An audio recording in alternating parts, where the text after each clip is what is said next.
Hi, my name is Jeannie Lithcott. I am co-director of Voter Services for the League of Women Voters of Palo Alto. And we're here this morning to talk about the census. We know how important it is, but there are lots of details that we don't yet know. I need for you to get today that everybody needs to be counted. And now over to David. Hi, I'm David Springer. I'm a volunteer with the League of Women Voters, and with Jeannie and myself, we're going to provide you a sort of an update of where the census is right now and sort of start to get you excited about it. All right, let's get started. So, Census 2020, everyone counts is our sort of unofficial slogan, or maybe it's the official slogan.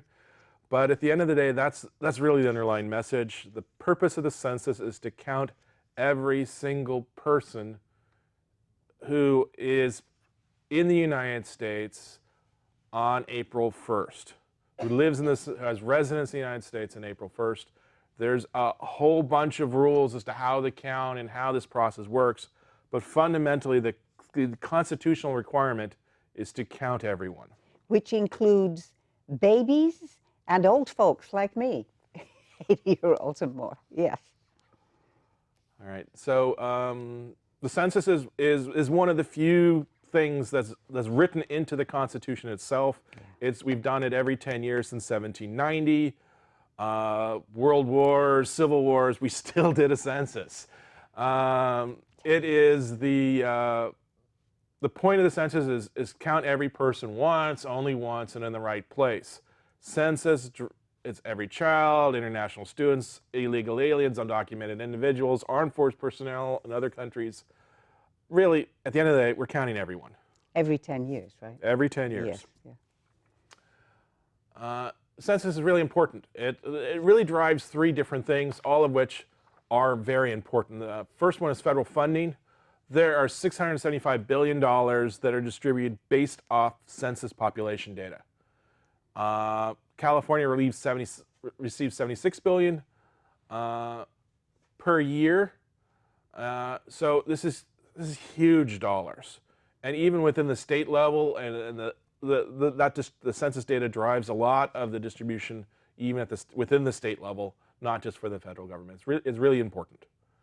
It also drives congressional representation in the House of Representatives. We have the number of House of Representatives each state has is based on their population, based off the census. So if you have an accurate census, then we distribute the House of Representatives in the correct way by population.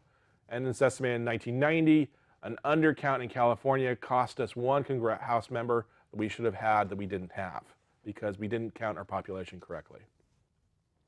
And also, census data is the foundation of redistricting. So every 10 years, we complete the census, we find out how many people there are, and then we adjust the districts of House members and other important elected officials based off where the population is today. That's census data. That is enormously important. Redistricting drives congressional representation, which drives your federal funding. It's all interrelated. Yeah, critical. Okay, census. So the sort of the 80% threshold, 80% rule for the census is every household, which is defined as a mailing address for a residence, will receive a postcard saying, please log into this website and fill out your census form. Or if you can't log into the website, here's a phone number you can call in person. Now I want to be clear, it's a mailing address. So if you have two buildings that share a single mailing address, that's one address and both buildings are included. If you have a big apartment complex with 400 mailing addresses inside of it, that's 400 different locations for purposes of census. Each location will get its own card. Those cards will go to the mailing address. They will not go to any post office boxes. So that's why I'm saying it's kind of an 80%. If you're homeless, if you're in transit, if you're unhoused, if there's all sorts of reasons why you may not get a postcard. But we want to use those postcards. We want you to log online because it's by far the most efficient, and in other words, the cheapest way to collect this information. If they can't collect your information by you logging online or calling in, then they have to send repeated phone calls, they have to send a person to you to look for you. It starts to get very expensive. And just in short, one of the things that we don't know just right this minute is uh, what's going to happen to count people whose mailing address is a post office box number. I don't think we have the answer to that at the moment. Is that right, David? Yeah. Not at this point. So Right. certainly if you have a mailing address for your place of residence, they'll try and send it to there. But again, there's a lot of people with post office boxes where that doesn't apply. We don't have the specific rules. We will try and get them. Yeah. Now you'll get those postcards in mid-March. They ask you to complete by April 1st, and then if you're not complete by April 1st, then they start to follow up aggressively. They really do need this done. It's a legal requirement, it's a congressional requirement, and they're going to do what it takes to get a good answer. Now these questionnaires are available in multiple languages, 13 languages listed here, because these questions are important. Again, the statistics that come from census drive an enormous amount of government action, government policy. It's not individually identified, but it is important. Okay. Mm-hmm. Q&A, private. So this is a direct lead-in from the last slide. So the census information is, there's two aspects of the census information. There's a specific person provided this specific information, and that cannot be released. Legally, cannot be released to anybody.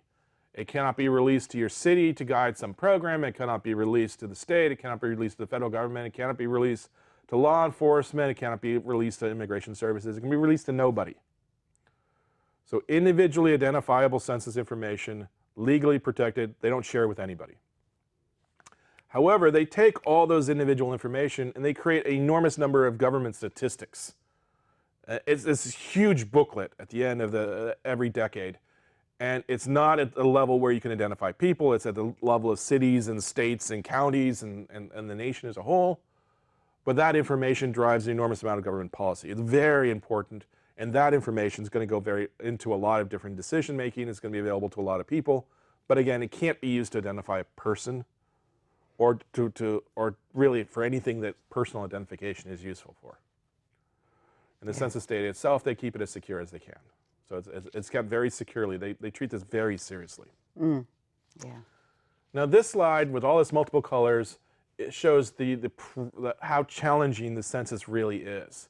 The darker the color, the harder it is to get an accurate count. So in those regions that have the darker colors, they have to send in more people, spend more resources, and just do a whole lot more to try and get an accurate count. And that can get very expensive. So they really do want us to respond electronically or on a phone call as fast as we can, as early as we can, as accurate, because it saves them an enormous amount of resources to try and track down people who don't respond or who don't have a card. So for example, if you don't have a mailing address, they have to do all sorts of other processes to get you included in the census, and those processes are just going to be more expensive. One of the interesting things for me, David, about that map is that a lot of them are the rural areas. Mm-hmm. So finding people in rural areas seems to be much more difficult than in the urban areas. Yeah. And then this slide it's just Santa Clara County, which is obviously fairly dense urban area. It's fairly easy to collect it, but it's still only got a 79% response rate to households.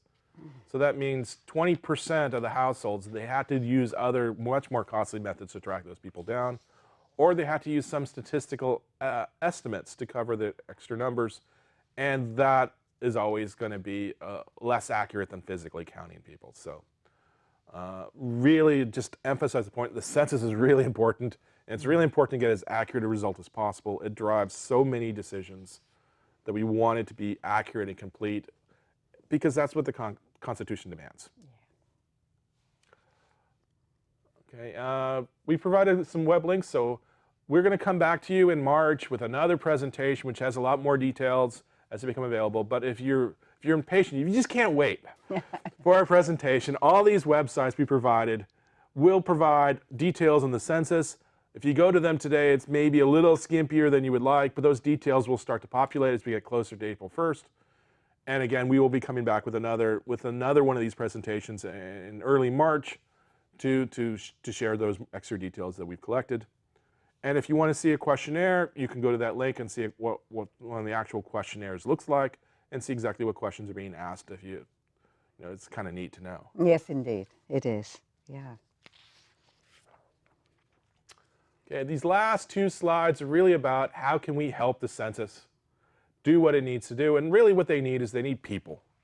The census to properly count those people who don't use the postcard and the online system or the phone call is very manual intensive. It requires just a lot of people time to find those people, to count those people, and so they need people. So can we say that that's kind of what we're doing today, is we're trying to be those kind of people who at least get some of this information out to you about the census and what needs to happen and so on. Outgoing, spread the word, we're right there. Absolutely. But if you do, but they are also hiring people at $30 an hour or more to do a lot of these jobs, and they need people. They're still actively hiring. So if you need the job, or you just feel that you have the time to do that job and it's important to you, please contact go through the process, 2020census.gov/jobs.